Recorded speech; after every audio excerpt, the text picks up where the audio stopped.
Hello friends, VS classes for you में आपका स्वागत है। आज हम बात करेंगे DSSP का जो टीजीटी मैथ्स फीमेल का जो एग्जाम हुआ है, 3 दिन में ये जाके ये पेपर खत्म हुआ है। तो इसके बारे में आज बात करेंगे, जानने की कोशिश करेंगे कि किस टाइप से पेपर आया था, किस लेवल का पेपर था, कितनी इसकी कट ऑफ हम एक्सपेक्ट कर सकते हैं और संभावित रिजल्ट कब तक आ सकता है। तो चलिए शुरुआत करते हैं। सबसे पहले देखिए, हमने अपने channel VS classes for you पे एक सर्वे कराया, एक ओपिनियन पोल लिया, जिसमें हमने पूछा कि DSSP टीजीटी मैथ फीमेल का पेपर का लेवल कैसा आया है। तो ये हमने पूछा कि इसका लेवल कैसा आया है। ऑप्शन हमने दिए सरल, औसत और मुश्किल। तो इसमें कुल 644 बच्चों ने इसमें भाग लिया और देखिए 15% बच्चों ने कहा कि जो एग्जाम है वो सरल आया है। औसत के लिए 32% वोट मिले और सबसे ज्यादा मुश्किल को वोट मिले 53%। तो कुल मिला के हम देखें तो जो पेपर था वो औसत या उससे मुश्किल लेवल का आया है। अलग अलग शिफ्ट में थोड़ा सा लेवल में डिफरेंस था। जब लेवल में डिफरेंस होता है तो DSSP नॉर्मलाइजेशन करता है, लेकिन किस फार्मूले से करता है वो DSSP को ही पता है। उसमें होता यह है कि डिफिकल्ट जिसका शिफ्ट में होता है उसको थोड़ा सा बेनिफिट दिया जाता है, उसको कोशिश की जाती है कि जिसका आसान है उसके बराबर उसको लेके आया जाए। ठीक है, मोटा मोटी ये बात होती है। अब हम बात करते हैं कि पिछले साल कितनी वैकेंसी थी और इस बार कितनी वैकेंसी है, और पिछली बार की कट ऑफ से इस बार की कट ऑफ का हम अंदाजा लेने की कोशिश करेंगे। देखिए, इस बार जो वैकेंसीज है वो EWS की 48 है और 397 है जनरल की, OBC की 142, SC की 359, ST की 221, टोटल होगी 1167 और 52 वैकेंसी PWD के लिए। ठीक है, ये हम 2021 की बात कर रहे हैं। पिछली बार के मुकाबले देखते हैं इसमें कितना डिफरेंस आया है। पिछली बार देखिए जनरल की 178 वैकेंसी थी, जो अब बढ़ के 397 हो गई है, तो दुगने से थोड़े से ज्यादा ही हो गई है वैकेंसी। OBC की पिछली बार 32 वैकेंसी थी, जो इस बार बढ़ के 142 हो गई है। ठीक है, 4.5 गुना ये वैकेंसी इंक्रीज कर गई है। और SC की 59 वैकेंसी थी, जो इस बार 359 हो गई है। ठीक है, ये वैकेंसी जितनी ज्यादा क्यों है इसका कारण भी मैं आपको बताऊंगा। ST की देखिए 55 वैकेंसी थी, जो बढ़ के 221 वैकेंसी हो गई है, तो टोटल 324 से बढ़ के 1167 वैकेंसी। और PWD की 10 वैकेंसी थी, जो बढ़ के 52 वैकेंसी हो गई। ठीक है, तो इसका मतलब बम्पर वैकेंसी इस बार DSSP ने दी है टीजीटी मैथ्स फीमेल में। और कट ऑफ हम देख लेते हैं। जो कट ऑफ है वो पिछली बार देखिए EDOGR के लिए जो कट ऑफ आई वो 83.12 जनरल के लिए, ये देखिए OBC के लिए 81.16, SC के लिए 66.82, ST के लिए 75.04, OH के लिए 74.34 और यहाँ देखिए ये इंपॉर्टेंट बात, VH के लिए no qualified candidate available in the merit.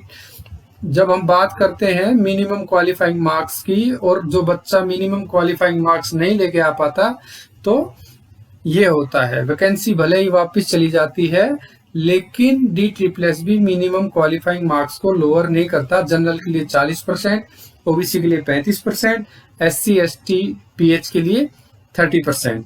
ठीक है, और EWS का अभी हमें कंफर्म नहीं है, हम कोशिश करेंगे कंफर्म करके आपको बता पाए। और एक बात और होती है, जो टीजीटी का एग्जाम होता है पार्ट ए और पार्ट बी में आपको अलग अलग से क्वालिफाई करना होता है। तो देखिए जनरल की 83.12 पे कट ऑफ थी।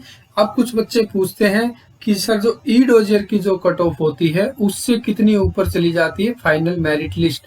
तो यहाँ पे एक इम्पोर्टेंट बात मैं बता दूं, पिछली बार क्या हुआ, जो वैकेंसीज थी वो आधे से ज्यादा वैकेंसीज खाली ही चली गई, DSSP उनको भर ही नहीं पाया।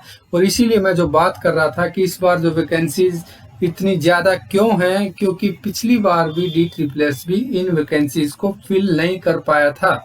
ठीक है, तो पिछली बार ये वैकेंसीज वापस चली गई थी, काफी सारी वैकेंसीज वापस चली गई थी, तो वो भी ऐड होके अब आ गई हैं, तो इसलिए आपको वैकेंसीज ज्यादा दिखाई दे रही हैं। ये जो जनरल की आपकी 83.12 है, यहीं पे सिलेक्शन हो गया था और सिलेक्शन होने के बाद कोई और कट ऑफ नहीं आई, बल्कि वैकेंसीज खाली चली गई। ठीक है, वैकेंसीज वापस ही चली गई और वो अब ऐड होके आपके सामने आ रही है। तो एक तरह से ये फाइनल लिस्ट है। और इस बार की जब बात करें तो इस बार भी पेपर जो है वैकेंसीज भी ज्यादा है और पेपर जो है वो औसत से कुछ ऊपर ही आया है, कुछ में औसत आया। अब यहाँ देखिए, आप जब देखते हैं 83.12 जहाँ 121682 दिखेगा, तो आप देखेंगे कि जब आपका पेपर मान लिया 100 नंबर का है और उसमें जब नेगेटिव मार्किंग 1/4 है, तो उसमें 0.12, 0.16, 0.82 आने का तो सवाल ही पैदा नहीं होता। तो ये कहाँ से आया? ये जब आते हैं तो इसका मतलब उस पेपर में नॉर्मलाइजेशन हुआ है।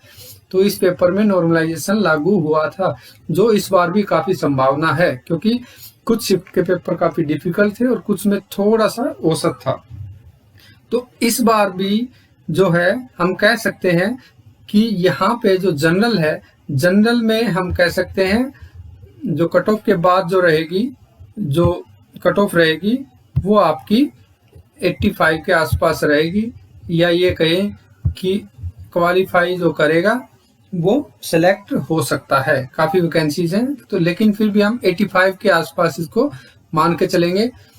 और ओबीसी के लिए भी है हम, लेकिन इस बार ओबीसी में वैकेंसीज बहुत बढ़ गई हैं। हम एक बार देख लेते हैं, पीछे देखिए, ओबीसी में पिछली बार मात्र 32 वैकेंसी थी, इसलिए आपको ओबीसी की जो कट ऑफ है वो जनरल के आसपास दिख रही है। और यहाँ पे देखिए जो ओबीसी की वैकेंसी 142 हो चुकी हैं, तो यहाँ पे आपको कट ऑफ 81.16 है, ये इससे थोड़ा सा कम ही देखने को मिल सकती है, 80 के आसपास आपको देखने को मिल सकती है। एससी की जो कट ऑफ थी वो 66.82 थी, तो 66.82 59 वैकेंसीज के लिए थी। अब जो वैकेंसीज है वो 359 हो चुकी हैं। तो इसका मतलब जो बच्चा क्वालिफाई कर जाएगा, 30+30 चाहिए 60, तो इसको हम मान के चलते हैं 65 के आसपास यहाँ पे सिलेक्शन हो जाएगा। अब एसटी में देखिए, एसटी की कट ऑफ 75 पे क्यों जा रही है? एसटी की कट ऑफ देखिए, एसटी में जो वैकेंसी थी वो 55 वैकेंसी थी और इस बार 221 वैकेंसीज। ठीक है, तो 4 गुना वैकेंसीज इंक्रीज हो चुकी हैं एसटी में। तो एसटी की जो कट ऑफ है वो भी आपकी यहाँ पे 65 to 70 ही रहने वाली है। ये भी आपकी यहाँ पे आपको चेंज देखने को मिल सकता है और ये आपकी कट ऑफ कम हो सकती है, 65 to 70 आपको देखने को मिल सकती है। इसमें एक बात ये भी हो जाती है कि जब आपको क्वालिफाइंग मार्क्स 30+30 चाहिए, तो जरूरी नहीं जो पास हुआ उसके 30+30 ही आ रहे हैं, उसके किसी में 35 भी आ रहे हैं, 40 भी आ रहे हैं, तो इसलिए भी ये कट ऑफ आपको कई बार हाई लगती है। और पीएच में देखिए 74.34 यहाँ पे नॉट क्वालिफाइड, और पीएच में अब वैकेंसी 10 से 52 हो चुकी है, तो यहाँ भी जो बच्चा क्वालिफाई करेगा वो, तो इसको मान के चलते हैं 65 के आसपास ये आपकी कट ऑफ रहने वाली है। तो आप देखिए जो बच्चा मिनिमम क्वालिफाइंग मार्क्स कर लेगा लगभग वो सिलेक्ट हो जाएगा, ये मेरे को पक्का लग रहा है इस बार का जो एनालिसिस करने के बाद। आपको क्या लग रहा है वो आप कमेंट सेक्शन में जरूर लिखिए। अब हम बात कर लेते हैं कि आंसर की हम कब तक एक्सपेक्ट कर सकते हैं। तो जो शुरू में जो DSSS जो आंसर की दे रहा है वो 7 से 10 दिन के बीच में दे रहा है, तो आपको 20 से 22 तारीख तक होपफुली आपको आंसर की मिल जाएंगी। और जो फाइनल आंसर की है वो आने में, जिस तरह से DSSS का बिजी शेड्यूल है, तो 2 महीने लग सकते हैं। और वो जब फाइनल आंसर की आ जाती है तो उससे 20 से 25 दिन के बाद आपका रिजल्ट घोषित कर सकता है DSSS।